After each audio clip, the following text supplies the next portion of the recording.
What's happening, YouTube? Jonathan Perriente, The Education 10 here, coming at you guys with another video. I want to ask you guys to please continue to check and subscribe to my channel for more YouTube videos. And, well, as a wrestling fan, if you didn't see Winter is Coming, tonight was finally the night that All Elite Wrestling put itself finally on the map. Kenny Omega becomes the new AEW champion. Not without controversy, of course. Don Callis, the executive vice president of Impact Wrestling, was on commentary for the match. And suddenly Omega got hurt. He ran into a pair of heaters, looked like he couldn't continue. Moxley drags him back in the ring. Callis is telling the referees to stop the match. Omega can't continue. Then he appears to slip Omega a microphone. And then Omega decks Moxley in the head with it. Then Omega wins the title. And like bats out of hell, they ran right out. So, that officially was Omega turning heel. Whether we like it or not. I saw that heel turn, though, coming for a long time, to be very fair. Omega was demonstrating heel turns for the past number of weeks. Go back to when he beat Sonny Kiss. 8 to 10 seconds? Won that match. Then, of course, when he came out for the contract signing, Moxley was attacked backstage, and Omega was very nonchalant. Then Moxley would attack him a week later. The thing with any type of a criminal is how quickly they can give themselves away. Oh, of course, Omega. You may not have thought it was Omega at first, but based on the actions, you can clearly see what was developing with Omega for weeks and how quickly you saw the heel turn was coming. You wondered just when it was coming. The girls with the brooms, which had been part of Omega's new entrance of late, that was part of Omega's old gimmick in New Japan when he was with the Bullet Club.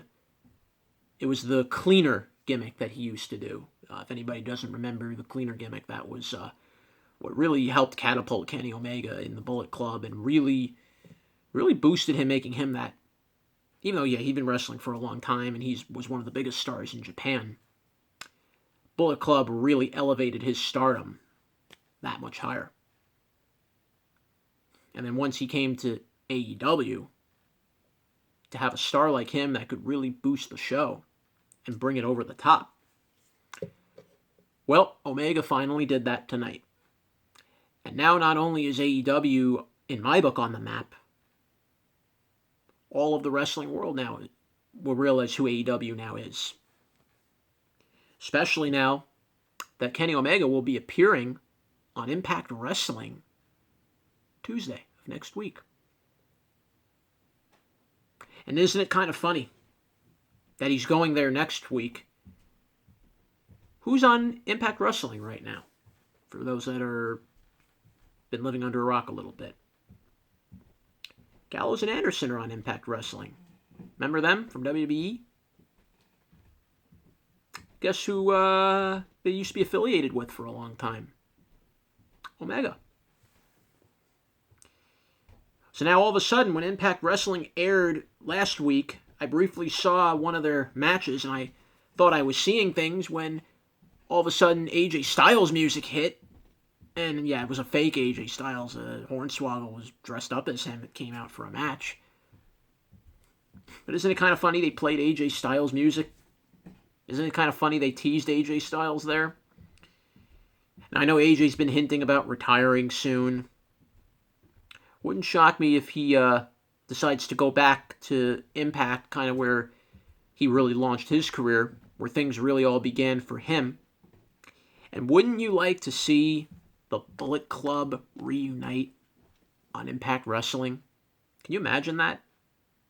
It'd be great if fans were there right now. I can tell you that much. Impact's not had fans in weeks, months. They haven't had fans since COVID started.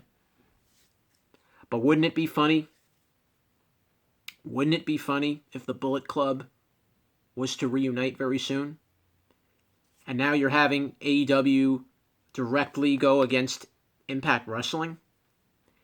Kind of reviving the WCW invasion in kind of a sense. Kind of maybe a rebirth of it, if you will. That's where we're heading now. That's what tonight's AEW did. I'll give AEW credit. I don't always. But they know how to book something like this together. To really build a story up to where we maybe didn't know where it was heading. And now here it is. We're going to see a brand new invasion.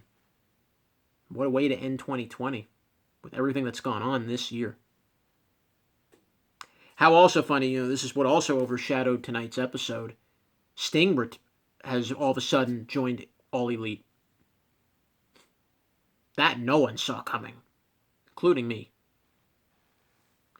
But now, isn't it kind of funny now that there was Sting? Omega's now going to all of a sudden go on Impact Wrestling after winning the title next week. And then Sting appeared today. And Sting signed a long-term deal with AEW, so do you not think that maybe this was planned?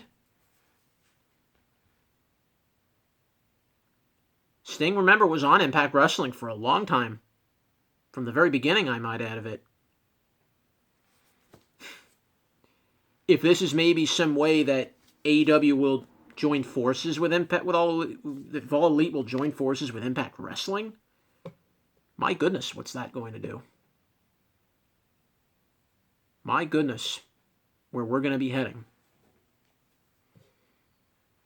Fasten your seatbelts, ladies and gentlemen.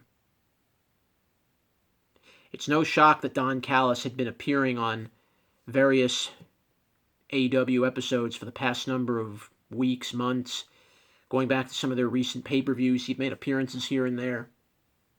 It's no wonder that, he knew Omega for 27 years, and suddenly, here he comes, he gets involved in tonight's match with Moxley. Not physically, of course, but he played a role.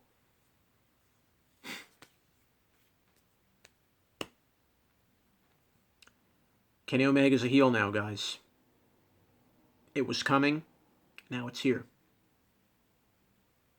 The cleaner is about to clean house. Next week. Next Tuesday. Impact Wrestling. Kenny Omega appears. Jonathan Perriente, The Execution 10, saying bye for now.